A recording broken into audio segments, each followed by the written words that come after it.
Yes, this episode is a birthday gift in celebration of Kylie. So, Exciting. Thank so you. we decided to do this publicly because why not? Welcome back, Etai. Now we just had a 2-part series all about your story and how you came to human design. So if anyone has not met Etai, go back a couple of episodes and we'll put the links in the show note. And Yeah. this episode is Etai again showcasing his genius for human design and storytelling through the body graph. Has very, very generously offered to do me a solar return reading, which is Yes, this forward. yes, this episode is a birthday gift in celebration of Kylie. So, Exciting. Thank so you. we decided to do this publicly because why not? Why not? Why not? Something that you offer as one of your services. So we're like, Yes, best case to absolutely. showcase it. And just as a sort of a context or a disclaimer, we've been talking off air for how long now? 2 hours. 2 hours about All sorts of things. all sorts of things. So if we're a little bit more punch drunk than normal, you'll understand why. Oh my God, that's such a good way of saying it. Yes. And thank you for hanging in there with us. Oh, hello everybody. So excited. So we're recording this 3 days before my birthday. And I love the fact that I have never had any sort of return anything reading through human design, and especially not through true sidereal human design. And when you suggested that you offered me this gift, I was like, oh my goodness, yes, because I always book in some sort of reading around my birthday, whether it's a tarot reading or an astrology reading or whatever. But this is the first year that I have understood that I'm out of the closet, not the tropical design that I thought I was. We're coming out of the closet together. Yes, so it's a beautiful thing, and I'm honored to do this with you. This is going to be fun. This is going to be lots and lots of fun. Yeah. Do you want to start?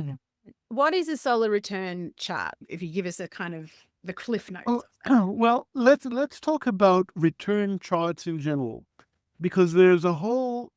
What does it mean when we say return? Return to where? Return of what? What return? So in the case of a return chart, it's a return of a particular planet Yes. to the same place, position in the sky that it was when we were born. So this is why we can have any kind of return we want. We can have a solar return. We can have and we do have a solar return, right? It means that every year on in this case on one's birthday, the sun goes back to the same position in the sky astrologically. And it also means, by the way, that it goes back into the same gate and the same line that it was when you were born. And we know in your case, and let me see, do I have it shared? Yep, not yet. Do you want to share now? Not yet. I'm going to share if I can figure out how to share. While you're doing that, I will just add in, this is kind of like wild timing for me, because through the human design certification, I've never done, in any of the other human design training programs I've gone through, it's never been something that's come up about return charts, and I've only just done this module, so it's fresh in my head. It's good timing. Okay. Now let me know, what can you see? So we can see the top part of the body graph down to about, that's perfect. I'm going to minimize you. Yes. Because otherwise I won't be able to see the entire chart. But I want to trust that you are still there. Yep, I'm still here. I'm not just okay. Good. So, where was I? Yeah, we were talking about returns. In the case of a solar return, now if we look, where's your birth? Your birth chart. Is on the left-hand side. Left. On the left. And if we look at, just tell me that everything is. Yep, everything's there. That's perfect. Okay. We can see everything. So if we look at your birth chart, at your natal chart, which is on the left. Yep. We see, first of all, that you are the splenic manifestor. This should be a chart that is familiar to everybody, because we've looked at this in our last episode together. We did. So this is that chart on the left is the position of things when you actually graced us with your presence and blessed us with your presence in the world. When I arrived into my skin suit. Yeah. When you arrived, yes, and then with all the energies that you arrived with and so forth. So that's your natal chart. Now, if you look, please, at your, let's deal with the chart in the middle later. But if you look at the one on the right, on at the far right, you'll see also that and you'll notice, by the way, in your natal chart that your conscious sun to 58.6. Yeah.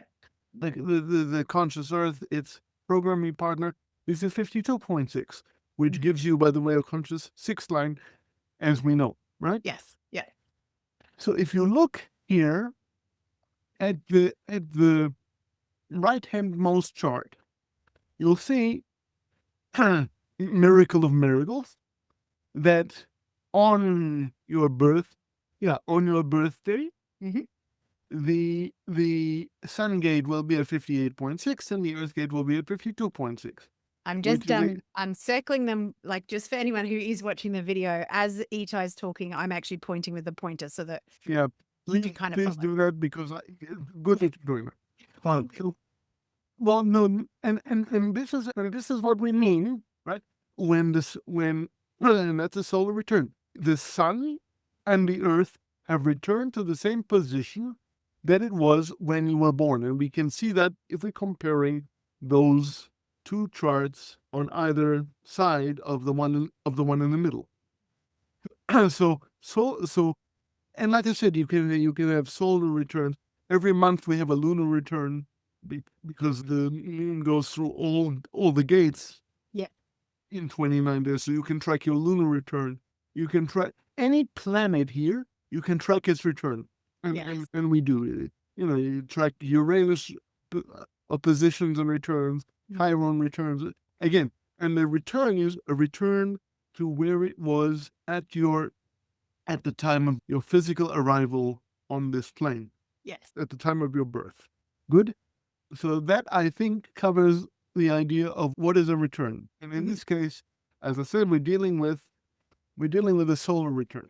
Now, what is so interesting, and why do we even do solar returns? Because we know that what's the big deal? The sun gates and the earth gates are at the same place. So why is that so interesting? First of all, it's interesting because it's your birthday. We celebrate that. Yeah. Which is very interesting to those of us who adore you. And I'm happy. I'm thrilled to count myself among them, among these people. But why is it so interesting? Because if you'll notice, outside of the identical sun and earth gates, which is what it's supposed to be, you'll notice that the other gates are different. Right? So look, for example, the one I like to look at most, or the one that drew, that I was most drawn to, or that most drew itself to me, is, for example, your Mercury. Yes, I'm pointing at it on my birth chart side at the moment. And on your birth chart, it says what? 6.2 and 61.4 for my conscious. Do you want to just talk about conscious side? Sorry, I should have checked. Okay, so this is a good question, and it's an interesting question. Yeah. The way that we are generally taught, and the way that Annalena teaches, and the way that traditional human design teaches, generally we only look at the conscious side. Gotcha. Okay. But then oh, sorry. You go. But we all know that we're rebels here. Yes. We are. And we're very, very proud of being rebels here. And I do it very intuitively and based on what we are drawn to looking at. Yes. I'm going to break the rules here a little bit and tell you that if you happen to be drawn to something on the unconscious side, we can look at that too. But generally, traditionally, when you're looking at returns, you're only looking at the conscious side. Yeah. And that's Gotcha. that's what Annalena will teach when we get to that in the Certification. certification. Yeah. I can speak English sometimes. You can speak so many languages, your brain doesn't know what to put out Yes. sometimes. Yeah. And, Okay, so and sorry. so that's what happens. That's what usually will happen when you're looking at returns, at least with human design chart is we'll look at the conscious. But if it happens to be that you're drawn to an unconscious gate, we can also look at that too.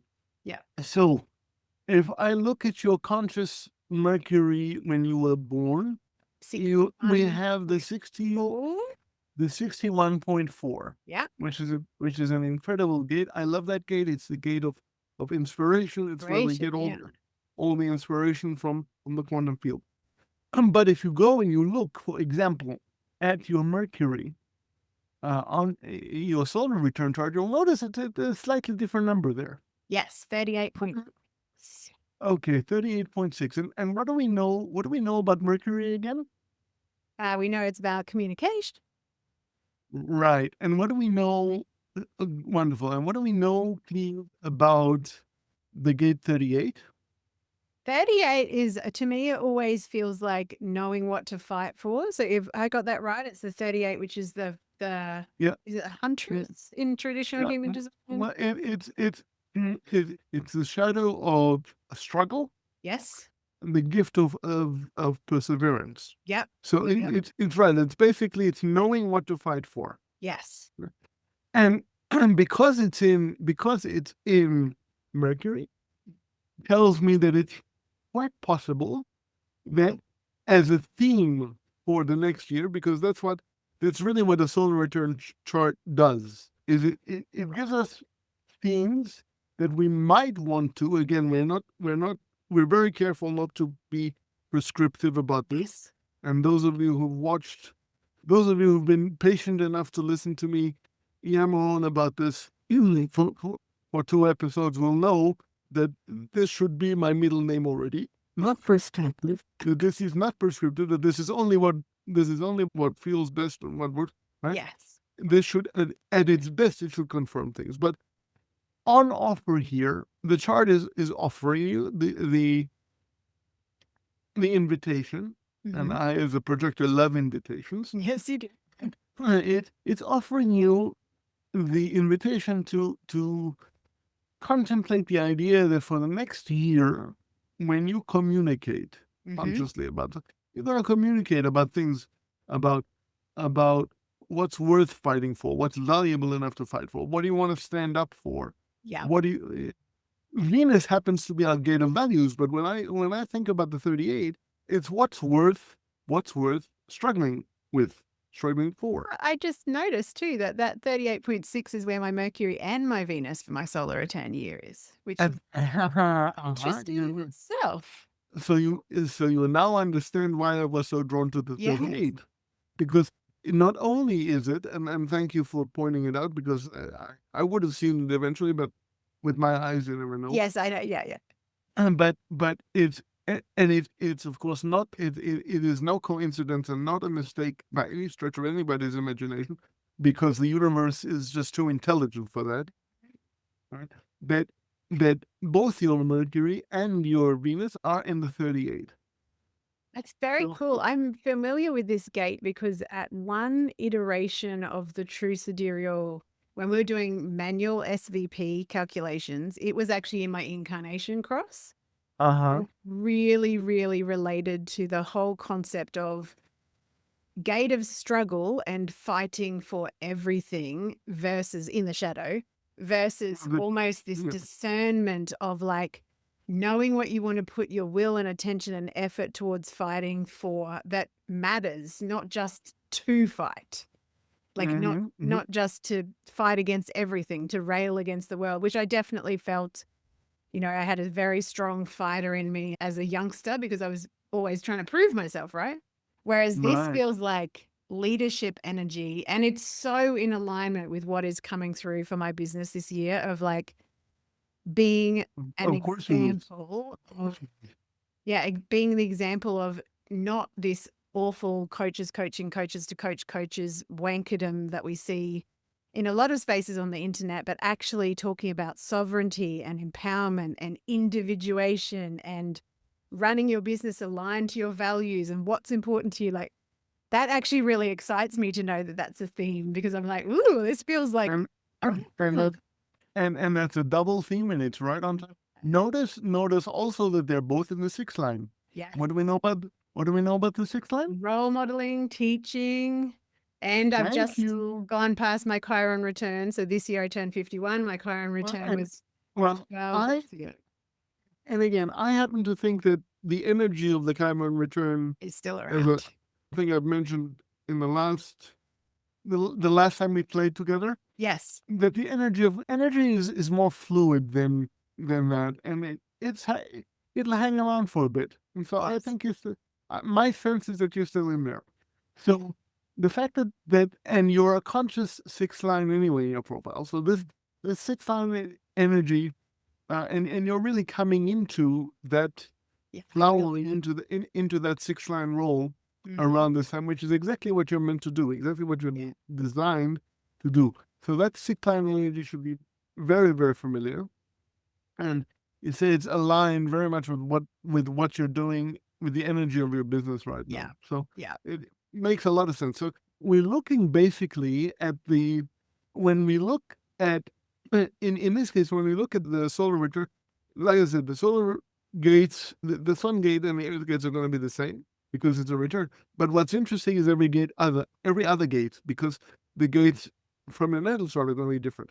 And the themes of this year, that you're invited to explore, invited to live out consciously, because looking at a chart is really about making the unconscious conscious, as Jung said. It's a wonderful tool, and and we know that Jung always talked about making the unconscious conscious. Right? This is one of the best tools that I know. One of the reasons I love it so much. One of the best tools that I know of making the unconscious conscious.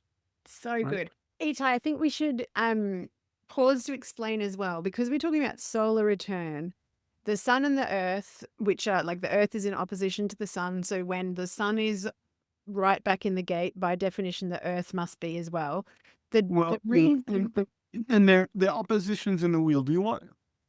I think it's enough to say, I think, in opposition, because what I wanted to kind of draw out from you is the other gates are different, because the other gates take longer in time to come all the way around in a cycle. So some of the slower moving planets are, Well, some of them take longer. Some of them take. Yeah. The moon, as we know, is the fastest moving Yes. body in the sky. Right. Mm-hmm. The moon will actually go through, and put your seatbelt on here. The moon actually goes through 2 or 3 gates every day. Now in stellar terms, that is very, very, very fast. Yes. Pluto is a generational planet. Yes. The slow movers, Jupiter return, for example, takes 12 years or so. Yes. So each of these planets have their own orbits and in their own, quote unquote time, whatever time means, the clock time, as Eckhart Tolle likes to say. But yeah, each of these planets are in a different place because they're in a different position of their own cycle within a given year, right? Yes. Yeah. Perfect. In other words, what's on the right, what's on the left is a snapshot of the sky when you were born, of all the planets that are written in. This is a snapshot of the sky of what will be the case on your birthday this year. 3 days time. In 3 days time. Exciting. So, yeah. And so the really interesting things come in this case below the sun and the earth, because those don't. Yes. Those don't change. But again, if we look at, for example, a Uranus opposition or Uranus return, or Saturn returns, in that instance, the Saturn will be in the same Saturn return. And Saturn will be in the same space as it was when you were born, right? Yes, So yes, yeah. what becomes interesting there is every other planet other than Saturn in a return chart. Yeah. And can we also, I'm just thinking for people that are kind of newer to human design, and I will count myself in that bucket with life cycles. What I think is important too is we're not saying that your chart changes. What we're saying is that Yeah, energy is influencing your chart for the right. next year or for the next whatever, like whatever we're looking at. Right. Well, in this case, it's for the next year Yes, for the next year. because it's a solar return. Yeah, And so we're saying it's an influence. So it's almost like, I want to say, like it's the weather for the next year.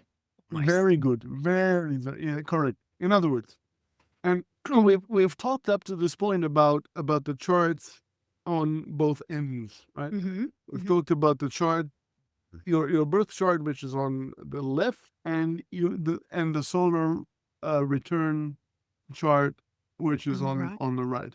What we haven't discussed is this elephant in the room, this thing in the middle. Now, this thing in the middle, for those of you who are familiar with the way that genetic matrix likes to color code these things, and it's a feature in genetic matrix that's just an easy reference. Blue happens to be manifestor. This red that's in the middle happens to be many-gen. Projectors happen. It was generator, but of course it's a many-gen. Yes. It's a many-gen. Generators happen to be orange. Orange. And again, this is a feature. This is sort of, and that's why I like to keep it there so I know. And I mean, I'm basically cheating. Sorry, Annalena. It just at a very quick glance, I know what what archetype I'm looking at. Yes. So the blue is a manifestor. This red is a many-gen. And again, this is only in genetic matrix. And Yes. you can only get it if you have the pro version.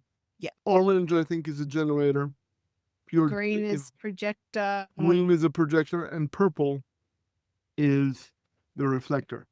I've never seen a reflected chart with it through a client or anything. So there you go. Yeah, those are a little bit rare. I mean, we can look at those during another installment if you'd like, because those have their own uniqueness, the reflector anyway. But so very, very important to note to emphasize here. Yes. And I've mentioned this before, for those of you who have a good memory, is that just because what we're looking at in the middle here says that Kylie for the year looks like a many-gen and might feel like a many-gen, might experience the energy of a many-gen, does not mean that she for the year has changed her archetype. Yes. She is a manifester. Yeah. She is here to teach us the things that the manifestor archetype is here to teach us. And what is the manifestor archetype here to teach us, please? Sparking, initiating, catalyzing, beginning, waking people up. Often feels quite penetrating if you're not ready for them. Quite shocking. Yeah. Okay. Now, that at your core is what you, to the degree that we, and I hate this because we're putting people in boxes again. Yes, Something I prefer not to do. But for the purposes of this discussion, and please don't, I'm always nervous to say this, but for the purposes of this sentence of the discussion, yes, you are a manifester. Yeah. No, it doesn't even feel good. I know. Let's say I'm manifestor archetype because that's okay. But so it just because for this year you are invited to delve into what it feels like to be a many-gen doesn't mean that your core archetype changes. Doesn't mean that the core archetype of what it is that you're meant to teach us changes. Yes. Right? You are here to role model for us, not only because you're a 6'2", but also because you're a 6'2". You're here to role model for us what it looks like and feels like and smells like and tastes like to be Kylie as manifestor archetype. Yes. But, and that doesn't change. So what is this management thing doing here? And actually we always talk about intuitive, there's so much information in these charts, and you just pulled out the Mercury and the Venus because that's kind of where you were drawn. The other thing that I'm really noticing that I want to ask more about is the fact that Please. the middle chart, when you combine the two, is like every center's defined, which feels like a big difference to my Uh-huh. chart. Uh-huh. Please explain. Well, and that goes into how do we get this? Because both of these charts in the middle, sorry, on the sides, On the sides, yeah. they look like manifestor charts. They're looped. Yeah. In order to oversimplify it. So what is this red thing doing there? That's an overlay of, you take as your base, you take the natal chart, you overlay the energies of the transit, of the solar transit, solar return chart, and you get out of that, you get a management with all the centers defined. Now tell me, please, and tell us, please. I have to prove that I can teach something. You always put me on the spot because I'm like, yes, let's see how well I've learned this. Yeah. Tell us, please. Why is this a management chart in the middle? Well, I mean, my initial reaction to that is because there's the 3420, which is the only real manifesting generated channel. But also, thank you very much. Yes, and that would have been the first place I go. Yes, because the sacral center is defined, and also there is a motor connected to the throat. Yes, either directly or indirectly. In this case, very, very directly. And Elena and I are so proud of you. Yeah, why thank you. Very, very, very well done. Very well done. Many bonus points for your birthday. Thank you very much. This is how and why we have in front of us here, in the middle there, a management channel. So a management channel. Management chart. The living from like a body graph. A body graph. And in this case, because we overlay all of these things, both the natal chart and the transit chart, and that overlays all of the energetic connections. That's what defines for us all 9 centers. Now this is very, very powerful being. All 9 centers defined. And for you, because I know you a little bit, yes, I'm going to invite you to be very careful about something. Yes. What is it that I'm going to invite you to be particularly careful about? I mean, I've talked about it on the podcast before. I do have a tendency towards overworking, which we've talked about initial discussions that we had on the podcast, and also because I have that defined will, which is, in the shadow, a lot about proving and rev. Right. When I have access defined to do it, defined sacral, definitely connected to that, I could deliver into burnout. You very, very easily do that. So it's something that with, particularly with this chart, I would say, and particularly with what you're working on, and what we've talked about, and what we are consistently talking about, I would invite you. I mean, of course, you're your own sovereign being. You do what you like. I'm not prescribing anything, God forbid. But I would invite you to be very careful. You're going to feel like you can move heaven and earth. Yeah. And you can. You just have to. You have to be careful, because all these things are going to be defined. Right? So it's going to be very, very important for you to just be mindful. I mean, always be mindful. But with this chart, burnout is very easily done. Yeah. The other thing that in my body, it feels like, and it's interesting too, because I don't believe that it's the new year yet. I feel like we get into the new year in that kind of, I've always felt that's it. gonna happen. That's gonna happen sometime in February. Yeah, February 23rd for human design. But Oh, for true sidereal human design. yeah, Tropical Human Design is 23rd. Tropical already thinks it's been there. Yeah, I know. Tropical has already called it, and I'm like calling bullshit. But anyway, that's fine. I think that, no, not I think. I have sensed in the last 2 weeks in particular this huge surge, and I've talked to you about this, like this surge of like lots of change, lots of energy, lots of drive to shed skins because we're going.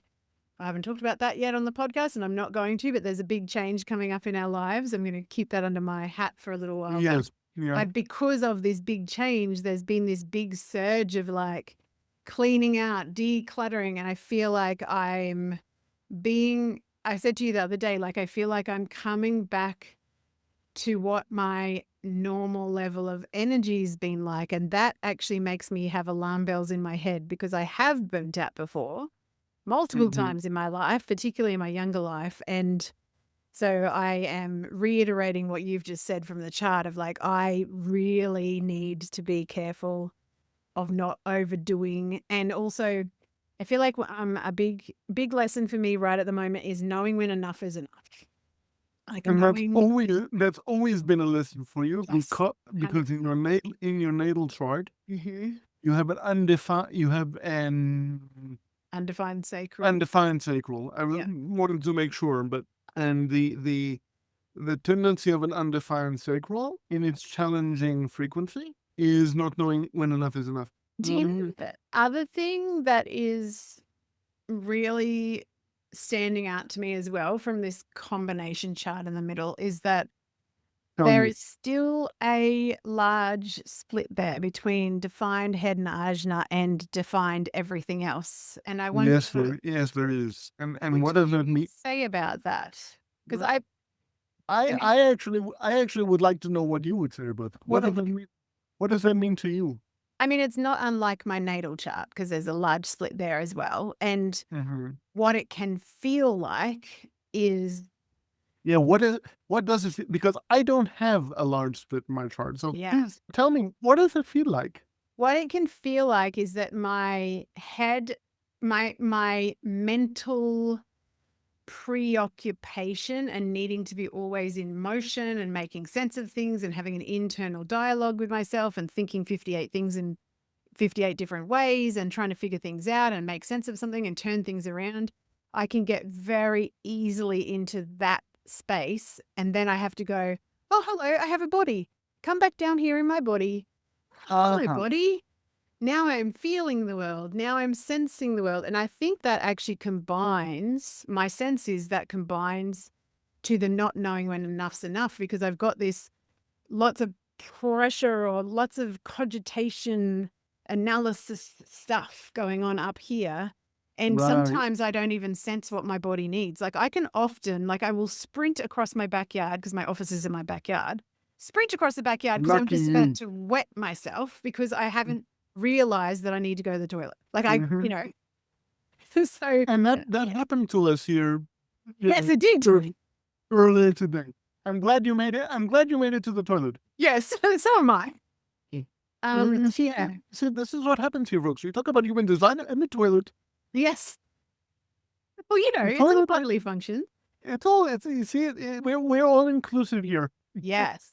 And do you know the other thing is too, I mean, I feel like this is another reason why I absolutely love voice noting with friends like you, voice coaching with clients, because it is really helpful for me to be in conversation to get clear on what is actually true for me out of all of this stuff going around in my head, because I don't often know how I feel or what the right next step is unless I'm actually verbally processing and coming to my own conclusion. And often like responding, which is, then we were talking before we started recording about, like, I really hard relate to generator, like responding. Like you ask me a question, I can tell you, but if you just said, tell me about this experience, it wouldn't be as easy for me to actually tell you because it's not in response. Well, I suppose not in response. And And I don't know if this is the right place to talk about. I mean, this is more theoretical, but the difference between the practical difference Yes. between responding and waiting for the invitation. But Yeah. that I feel like is something we can do. That might be maybe- another, like, what is the difference between being in response and waiting to be Yeah, invited? Because and I'm still working with that, even though Elena and other people have explained it up the wazoo. yes, Because I think that feels to me like another podcast or Yes. another installment. yeah. We will address that. I feel just not here. But what I Very- do, because it's important. I mean, the way that each archetype engages with the world, Yeah. is unique and important and very, very necessary. And Yes. that's why I think it deserves its own. It deserves its own space. Yes. You know, Yeah. So- 100%. we will address that. I hope in the future somewhere. It's another episode, another installment of. Yeah.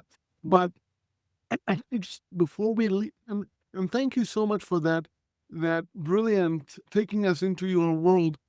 What does it feel like for you to live this large split? Because as I say, I have a single definition. For me, it's very, very different. For me, it's immediate. I know it now, and Yeah. I know it in the moment. I know it now, and for me, thinking about it, and that doesn't, as a single definition, splenic projector with a 2057. That's not my experience of life. No. At all. Yeah. It's interesting. Yeah, and so it's very, very interesting. Now, why are we even talking about splits? In other words, it might be interesting. I mean, you've beautifully shared what is the experience for you of having a large split. Yeah. of living a large split. But what is a split? In other words, and why are we even talking about it? Yeah. So the way that I understand, the way that I explain it when I'm doing readings is that if you think about the centers as these, like, now I'm going to miss my explanation. The centers are like centers of energy, and they can be either connected or not connected to other centers. And if they're connected in one, they're called a single, and it kind of is like everything flows together. You don't really need in one continuous circuit or one energy continuous flow. circuit. Yeah. Yeah. Whereas a split, which can be small or large, so large is when you need more than two gates or more than one gate to close the split, so connecting to a single. It can either be small or large. There's also triple or quadruple. God forbid. And so when we're talking about splits, like it can be, 2, 3, 4, whatever splits, but it's basically saying there's like a group of energy here and then a group of energy here, but those two areas don't necessarily, well, they don't talk to one another. So sometimes Not easily, no. not easily. And my experience and what I hear, I've got a client who's a quad split. And good God. yeah.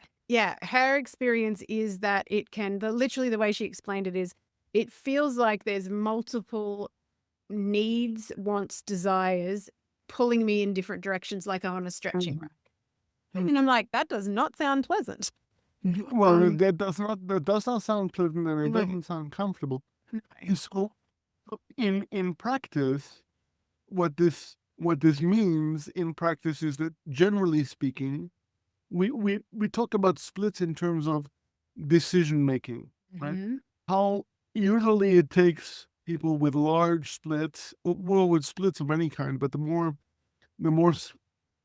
centers we have that are operating independently of each other, in other words, that are not connected within a given chart, the more time it takes the system to process through a decision.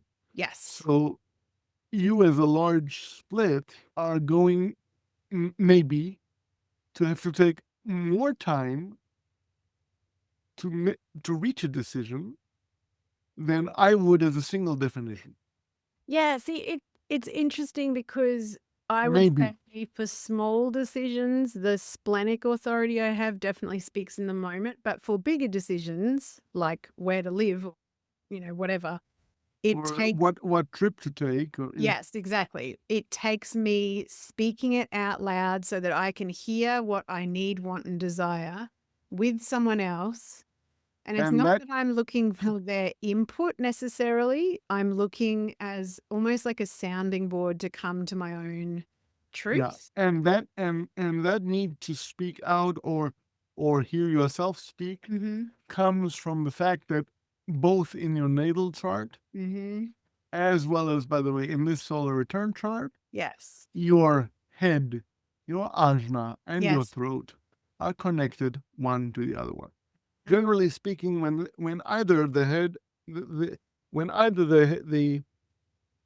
when those three centers are somehow connected to each other, Oh, on top of it. my head and ajna aren't connected to my throat. That's where the split is. No, but I'm talking about, yeah, I know, but I'm talking Oh, about in one, this two. Yeah, gotcha. in this particular. No, Yeah, no, all okay, three of them have. right. Yeah. But in that configuration where the head and the ajna are connected, and then the throat is connected, the need to talk, right? The need to hear oneself speak is common, right? Yeah. And I see obviously that the head is that the head and eyes are not connected to the throat. When there is that activation, in other Yes. words, when the centers are colored in, however they're colored in, the head, the eyes, and the throat, the need to talk and to hear yourself process ideas out loud are is possible and even I would say common, right? Yeah. It's very Now, helpful. what we now just because we're looking at your solar return, but when you are in aura with somebody else, and I think we've talked about this before, and depending on the chart, it could very well be like I have a 1/8 channel, right? Yes. Which So is, when we come together, the head and the ajna and the throat are all connected too. So we, all of us, both of us together have this need to talk, yes. Yep. Yep. to hear ourselves process, which is why we end up spending hours about it. But I mean, this is fun, but this is how we process things. Yes. So it's so this need to process like this happen can happen more. Again, can also happen with undefined heads. My head is completely, my head and eyes are completely open. Yeah. But when I come together with you, I get all sorts of ideas and things. Yeah. No, And I love talking to you because you are always like, to me, this is a perfect example of the wisdom of an undefined center, because you are able to see things from many, many, many different perspectives and inspirations. So that's actually really helpful to see, because I can get quite fixed in my head of like the over processing. Whereas, yeah, I don't know, you've got like an innate curiosity with that openness that I feel like is helpful. And we were talking about like, I'm reminded of a episode that I did a little while ago with TJ and Bailey from the Playful Revolution. We were talking about the other day. It was like there's such a thing as intellectual play, and that is one of the reasons why we enjoy each other's company, because we can philosophically and intellectually kind of bounce ideas off one another and turn things around and ask questions. right. Like, I don't fucking know. Like, Well, have you looked at it like this? And what happens if you turn it around like that? Yeah. yes, Yeah. exactly. Yeah. Yeah. So that's really, And look, I mean, it's very interesting because it used to be that my openness and my head and asthma used to drive me insane. Because if you don't realize that's how you design and that's how it's meant to be, and holding multiple perspectives and being able to contain the both, and because the culture expects us to have the answer. have answers, immediately answers. You have a head and asthma that are defined, especially with that 6124. You're gonna have answers. You're gonna have Yes. definite answers. Yeah. That's how you're designed. You're gonna have in the moment inspiration. I know. Yes. I see. I open-handed enough is meant to hold multiple things.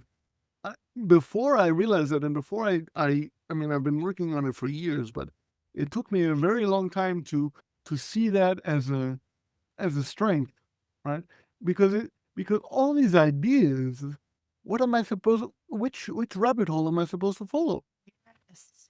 And this is why I find human design so delicious, because it is so often, and again, we don't want to say prescriptive, we don't want to say that's the reason why or whatever, but when you can look at a chart and And it's one possible story we can tell. yes, one possible story, but also, yeah, not everyone, to me, the genius of human design is not everyone is designed the same. So being inside of any system where everyone is told they have to know, they need to know right in the minute, they need to do it this way, they need to think it that way, they need to live that way, is just ridiculous, because we are all individuals with different energetics, different flows, different values.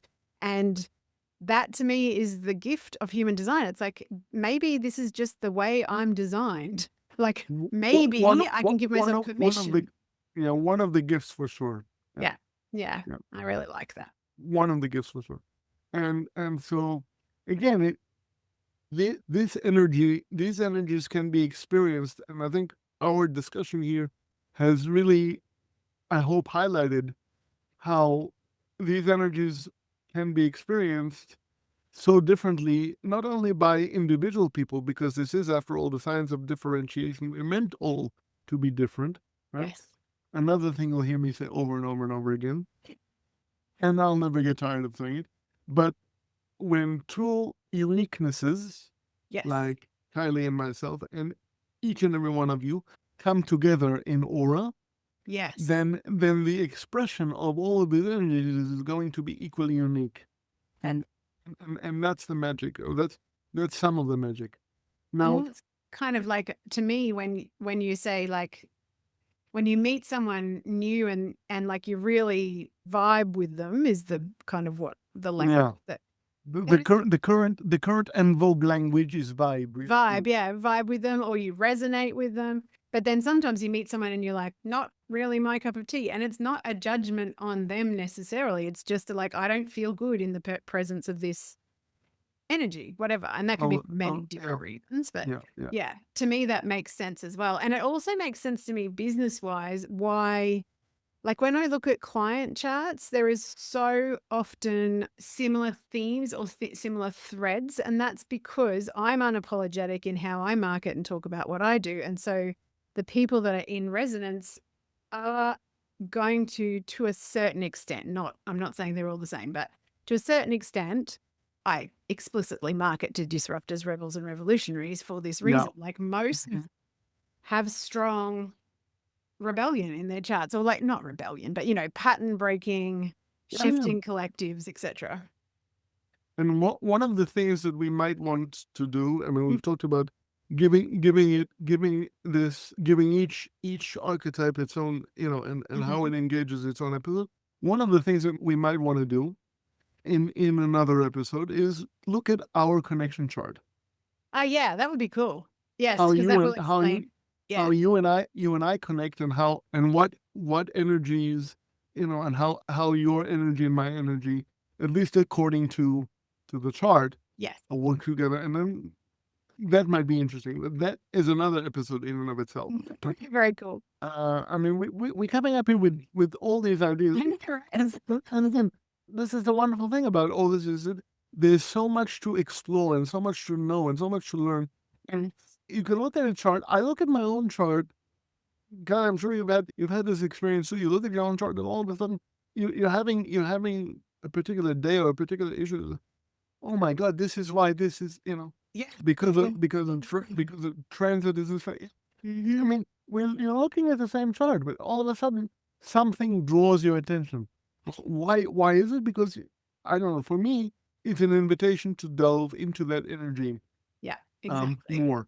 Yeah, and I love how you explained in the first couple of episodes too, like using the chart as a storytelling tool where you're kind of guided to go somewhere. And to me, that's also why like downloading a free chart or whatever is great. And, everyone is always very much invited to do their own self-exploration, because I think that's actually the best way to do it. It's necessary on some level. Yes. Yeah.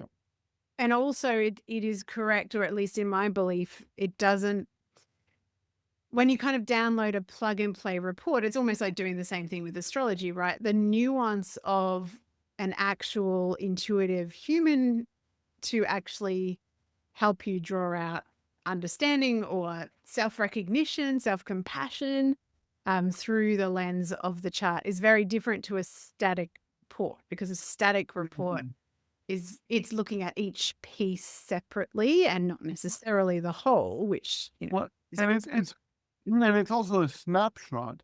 yes, And a snapshot will never, as I don't care how good of a snapshot it is, a snapshot will never reflect the living, breathing experience of 100%. living our life. So yeah, We're, so true. we're moving, we're breathing, we're doing things, we're interacting with things. The world is coming at us. Plans change all the fucking time. You plan and life laughs in your face. Exactly, which is a third line conscious. You would think I'd get used to. I'm not. I know, right? Yeah, but I know. So life happens, and again, it's a snapshot. Right? Yes. So I mean, this is again, it's a wonderful tool. But if it starts to be prescriptive, if any of this doesn't resonate, leave it and take what does resonate. Now, before we close this out, there are two things I wanted to draw our attention to. Yes. And this is another. First of all, this will help you hopefully on a day-to-day level navigate through this coming year. You'll notice in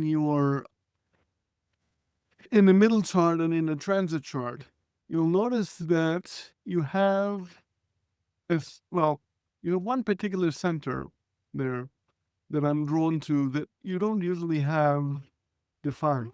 Ask about this. I think you're taking me to the same place. Go ahead and ask. I was there asked about the G center, because that feels like a bugbear in my life. Well, that's an interesting. That's not where I was going to go. But Okay, where you go with your intuition? No. My purpose here is to guide you, so you're actually guiding us. Okay. I'm just here. I'll go where I go after this, but let's go to the G center. Yeah, I'm drawn there because I do feel often that I think it's linked to this overworking pattern as well. Like there's a self-sacrifice or lack of self-care or love that I relate to with an open an undefined G center, but also this kind of feeling that's very, very common in my life of like, I've had 17 different careers. I've moved all over the world. And I often think, geez, I wish I could just feel a little bit more stable in my sense of who I am in the world. And so that's why. And all of these themes are themes of, direction and self-love. Yes. Right? Are themes of the G center. Now, you are designed natally to have this undefined G, to know if an environment is right for you only if you're there. And by environment, I don't just mean the physical place, although I include that, but environment includes people. Yes. Environment includes other energies. You'll only know that sort of in the moment. Yes. Right? Which is very helpful with your splenic authority. In the moment I know things, well, your G center helps there. Yeah. But this year, what happens here is that you are getting a taste, possibly, of what it's like to okay, I know where I'm going. I have a sense of direction. We all have a sense of direction. Yes. I'm aware of it. It's going to be fairly constant. I have constant access to it. These are themes that are consciously there, that are fairly constant.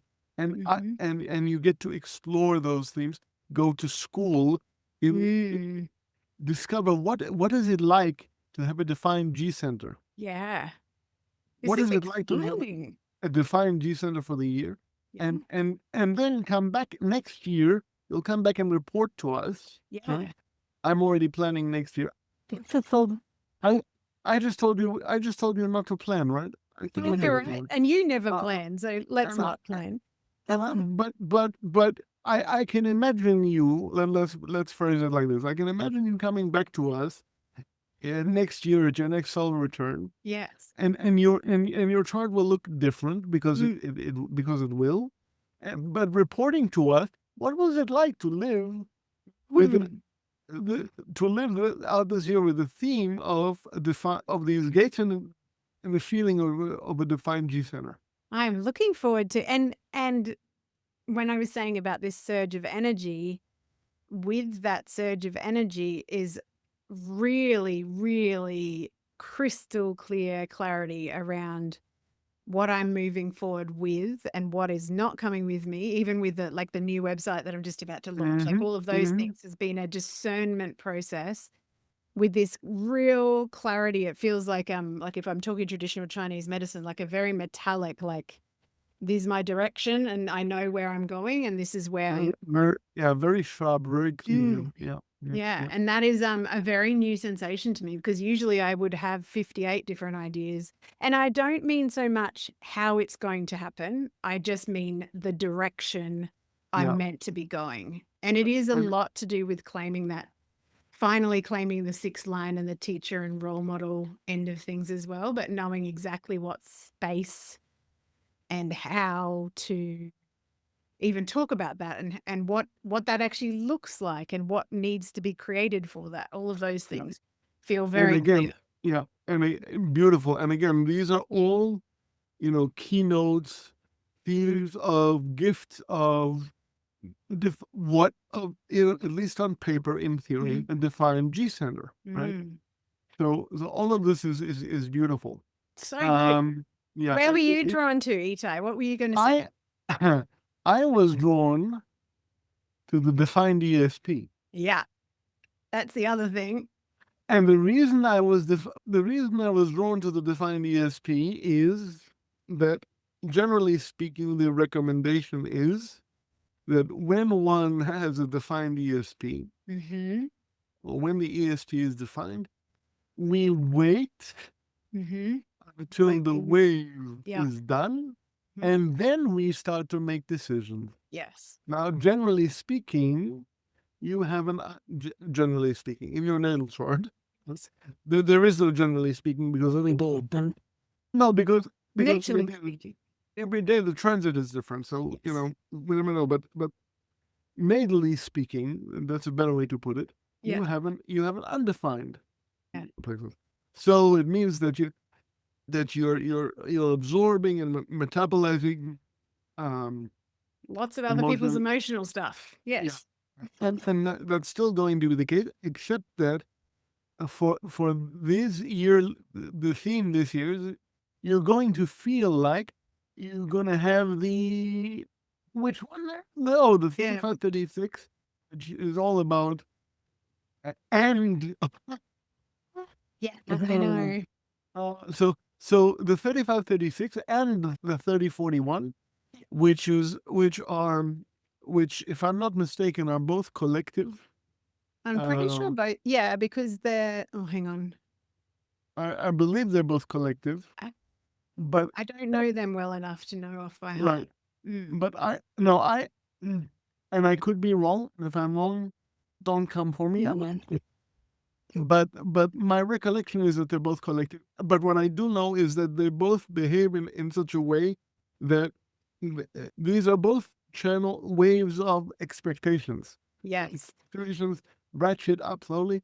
It's like a roller coaster, right? Or some kind of an amusement park ride where I hate roller coasters, Etai. I literally hate them. Yeah. I don't like them. I don't like them much either. I've never liked them much. But you take it up slowly, and then and then all of a sudden, boom! The bottom drops out of it, based on disappointed expectations with, Yeah. but the 3536 is that kind of a wave, as is the 4130. Interesting. And you happen to have both of them defined for the year. Just for kind of a The- little the bit of a thing, yeah. backstory for people who aren't understanding what we're talking about. So there's channels that will tell us what sort of emotional wave that people have, if there's definition there. And some of them are much more gentle, a little bit of up, a little bit of down, a little bit of up. And some of them can be quite drastic up and down. So they've all got different kind of feels. So Yeah. this one, and that's good for me to know because as you're talking about expectations and, falling off the cliff when they're not, When they're not met. when they're not met, to me, the key there is to not have expectations, right? So to be in trust. To do our best not to commit. Yeah. And that requires, and this is something that I'm being called to in many different areas, is having the self-trust to know that life will bring whatever life brings and I will respond. And as long as I don't stay too fixed in what I want to create. And to me, this feels exciting. And even like my goal setting process this year, I was not masculine at all in my goal setting. I made a vision board based on feelings and places that I wanted to go. And everything else has got to do with encapsulating the feelings of wildness, freedom, rest, receivership, and that's it. And I'm like, that is the opposite of having expectations and hard fast plan. And you know what?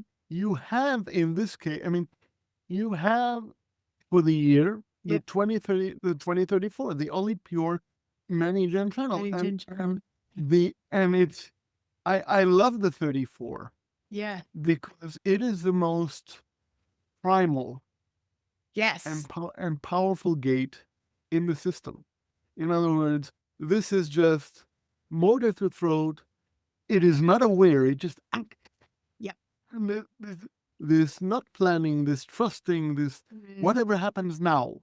I mean, this is perfectly designed this upcoming year for you, and this is why I think this year is going to be such a gift for you and such a gift for all of us who experience you and get to share this year with you and your genius because it's just the perfect.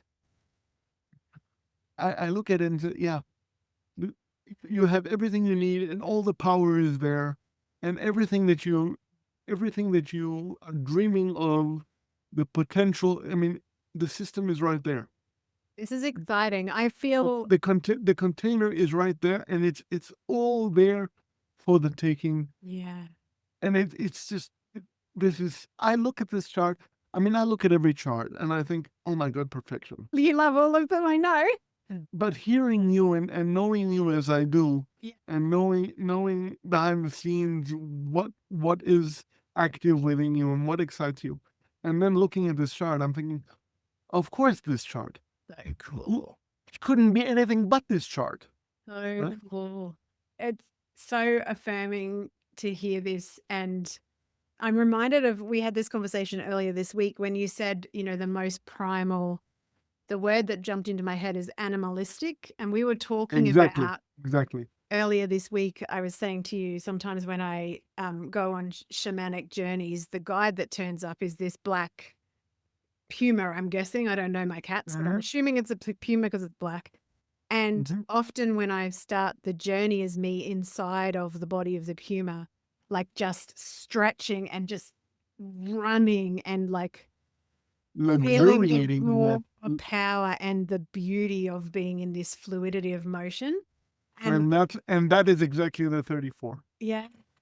And then I said to you, the other thing that this guide keeps on showing me is to be able to do that, it also requires being languid in the shade when there's nothing to chase and there's nothing to do and there's nothing to create, because the pulse of life has not told you it's time to stretch, it's time to run, it's time to create, it's time to use the power. And I think that is a very different feeling to wanting power, which has definitely been something that's been true for me in early life, like feeling Mhm. powerless, feeling out of choice, etc. And this feels like it's power, but it's with discernment of when to go and Right. when not to. When to And that, languish on a beach, for yeah. instance. And when to languish in the shade and when to go hunting. Right. Yeah. Yeah. And one more thing I want to just draw your attention to. And this is meant to help you also. Yes. At the bottom there, you see there's a whole, but under personal channels. Yes. Right? This confused me when I looked at it because I want personal to be in birth, but it seems like they're back to front Well, personal channels are the channels that you have in your personal chart for this year. for this year. It's a combination. Birth channels are the channels that you were born Yes. Yeah. with. Yeah. That's a lot of And isn't you noticed. it? And Like, wow. yeah, and that's why I said powerhouse. But the reason that I want to draw your attention to this list at the bottom, Yeah. and I've sent you this chart so you have it. Oh, good. Thank you.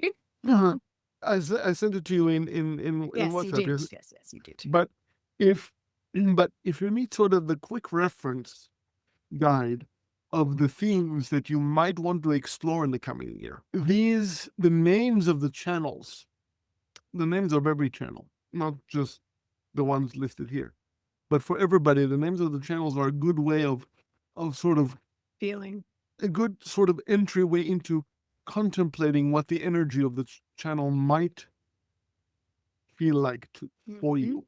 Right. So you have here a quick reference of, well, what does charisma mean to you? What is, how does the channel of struggle coming up right in this moment? What is the channel of exploration or the alpha or the all of these words when you're sort of needing Feel the again, energy of them. yeah, needing direction, needing sort of a grounding, sort of a touch point. And I know how much you enjoy, thinking about things as I do. Just this is a wonderful, in my experience, sort of, sort of the Cliff Notes version, if you want, of I have in this year, the career, exploration is a theme for me, and how am I living that out, or how is the channel of the alpha, a leadership channel, coming out for me this year? So this is almost like a quick notes version of the themes that you're invited to explore. I feel like there is so many, and I think this is probably actually a good time to mention this too, is I feel reflection with the human design chart, it's not meant to be like drinking from a fire hose. It's meant to No. be being like exactly like Etai showed us today, is like your attention being drawn to one particular thing. And if we're talking about those personal channels that are the kind of overarching themes, like where does my sense want to go? And I think the one that's actually calling to me the most at the moment is that mutation channel, which is interesting. And, the geneticist in me is always like, mutation is for evolution. Like, that's the connection there for me, is like, okay, I want to feel into that. And I want to, like, okay, so where is that connecting from into? And what does that actually, like, what's the energy of that feel like? And it's so interesting that looking at all of those words, so much of that has got to do with my plans for this year. It's not funny. I'm definitely being led in the right direction. And again, this is another instance from proof of concept on the fact that these charts, whether they're astrology, whether in this case human design, they're meant to confirm, not to predict. The reason that this is so powerful is because it's already confirming things that you already know and that you're already taking action on and that you've known for a very long time. Now, all this is doing is it's giving your left brain something to, now, well, it makes sense. Now I can play. Now I can calm down and let the rest of it just be. Well, do you know what? The biggest thing I'm taking away, like I'm taking many things away. The biggest thing I'm really hearing, two things actually. First of all, the definition and the awareness of the burnout. So that just says to me that all of these daily habits that I'm stacking at the moment that I'm recommitting to are going to be incredibly important to have the Mm-hmm. foundations for making sure I'm actually aware of where my body is. And then the second thing is just actually this so many things. The Yeah. G center and feeling into really, really noticing the difference between, that openness that I usually have and the clarity. And also maybe there's an invitation there at the end of the year to be like, it felt these parts of that definition felt really, really good and nourishing to me in my body. And maybe there's a shadow there too. Like maybe Oh, something like, I, there's a shadow in every gate and yeah, in of every course. center, and Yes. yeah, Yeah. and so that will come up, and you'll get to learn. You'll get to learn and know those very well too throughout the year. Yeah. Yeah. Yeah. And then the third thing definitely is that emotional solar plexus, because one of the things that I noticed with my natal chart, that my original design, that 6th gate, which is the only definition in my emotional solar plexus, I can very easily be in the shadow of that, which is about people pleasing and not confronting and doing things out of obligation. And, because you sense a need in someone and fulfilling that need like it's your job rather than leaving space for other people to do that. Like I will be, The shadow of the six is conflict. yes.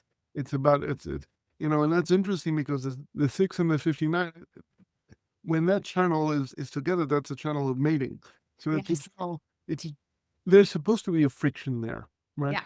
But Yeah. that 6 is naturally drawn in the shadow frequency, and Mhm. that's why Annalena doesn't use the word shadow, but The in the more challenge. in the challenge, right?